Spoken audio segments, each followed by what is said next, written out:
The project shown in this video can be found in the textbook Technical Drawing 101 with AutoCAD, available from SDC Publications. In this video, I'm going to show you how to use the multi-leader command to make what we call a spline leader. And a spline leader, instead of having straight lines like a lot of leaders have, will have curved lines. So let's just get into it. I'm in the Home tab of AutoCAD, and I've already drawn a rectangle on the screen. What I want to do is switch over to my Annotate tab. I'm going to click on that, and inside the Annotate tab you're going to see that there is a panel called Leaders. I'm going to select on my multi-leader icon and just come down here and pick at the midpoint of this line and pick again, and you can see what type of leader is being created here. I'm just going to type box for my text in here and then pick Close Text Editor. Now what I just put onto my drawing is the standard leader. That is the one that is the default leader. So let's look at that. If I go back up here to my leader control, or to my leader panel, and I pick on this down arrow, it takes me right into my multi-leader style manager. You can see that standard is highlighted.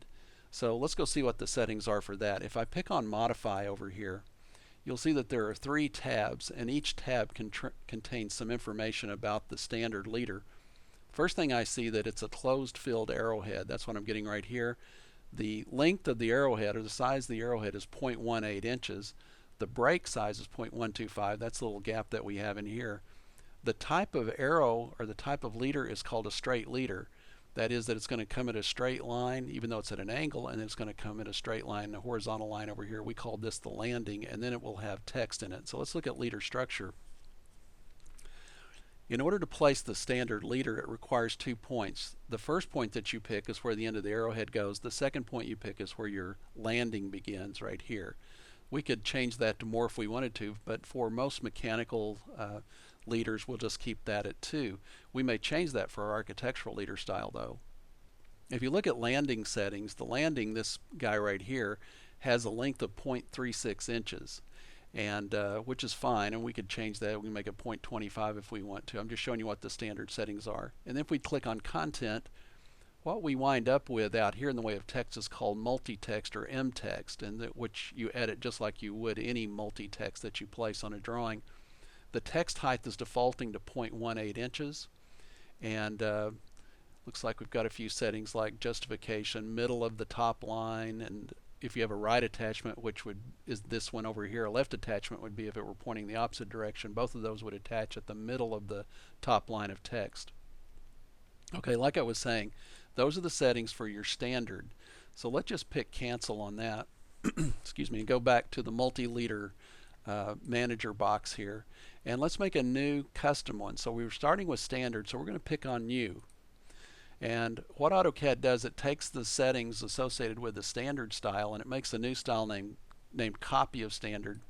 But I'm going to make my new style named Arc Arrow, because it's going to be an architectural style leader with an arrow on it. I can name it whatever I want. Pick continue. And again, I can come up here and change the size of my arrow. You know, I might want that to be 4 inches depending on the scale of my drawing. I'm just going to keep it at 0.18 for now, and my break size at 0.125. But just keep in mind, you may have to scale that up or down depending on what you need for your arrow. The type of arrow, though, the type of leader, instead of straight, I'm going to create a spline leader. You can see that that creates a curve just by picking on spline. I'm going to go to leader structure, and for my maximum leader points, instead of 2, I'm going to go to 3. And let's see if there's anything else. You'll notice that I've lost the ability to set a landing in here, because with a spline leader you won't have a landing. Alright, so the last thing I want to go to is pick on the content button. Now I can keep this as multi-line text, or I'm sorry, yeah, M-text, multi-line text here, but or multi-text rather.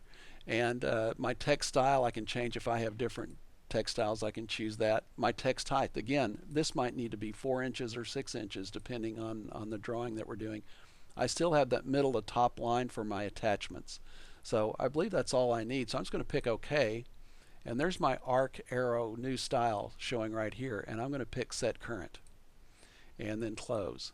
Alright, so with that set current, the next time I use the multi-leader tool, when I pick on this, let's say I snap to the end point of this line, there was my first pick. Now remember, this is going to be 3 picks. I'm going to pick again, and then I'm going to pick again, and I'm going to zoom in a little bit. And you can see at that point it's asking me to put some text in.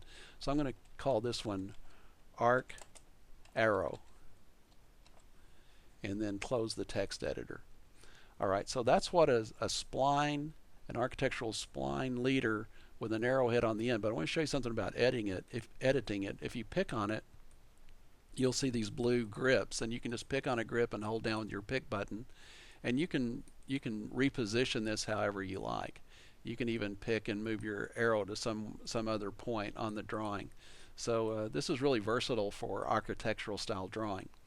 Now sometimes you'll want a leader that instead of having an arrow on the end, it may have a circle on the end because you're referring to a surface of an object, like some part, or maybe even the fascia of an architectural elevation that you might see on an architectural elevation. So let's go make a new multi-leader style that would do that. So we're going to go to leaders again, pick on this down arrow.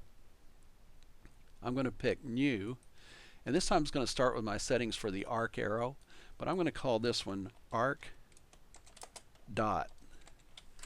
Alright, and I'm going to select continue, and the change that I need to make this one, I'm going to go back to my leader format. For my symbol, instead of a closed filled arrowhead, I'm just going to pick a dot, like right here. You've got dot small, dot blank, you've got all kinds of these guys. I'm just going to pick on dot.